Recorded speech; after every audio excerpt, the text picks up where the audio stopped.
The good news tonight is in the northwest part of Missouri. The levees seem to be holding. KMBC 9's Michael Mahoney says crews are using the time to shore things up. He's in the little town of Craig with the latest right now. Michael?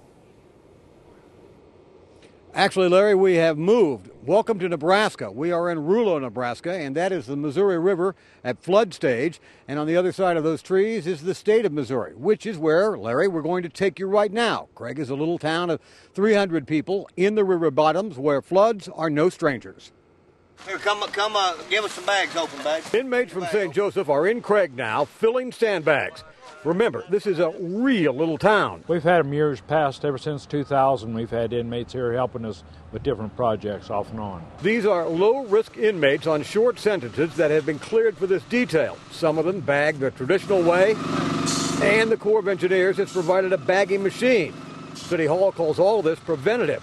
Eaton thinks they're going to be fine. With the new levees being constructed and the excellent quality of construction help we have out there governing the levees and taking care of repairs, I think we'll weather the storm. Despite that, you only have to drive a mile out of town to see the potential for trouble. The water on Route 111 west of Craig is at the road. Literally, at the road. Now about 15 of Craig's folks have left because of the threat. Francis Michaelis is about to become one of them. I've got to get all my stuff out of my trailer and just hope for the best. That's it. Kind of heart-wrenching, but that's it. In 1993, floodwaters cut Craig off. They were absolutely surrounded. But the people there say, we made it through that, we'll make it through this. In Rouleau, Nebraska, we're live. Back to you. Michael Mahoney, thank you very much.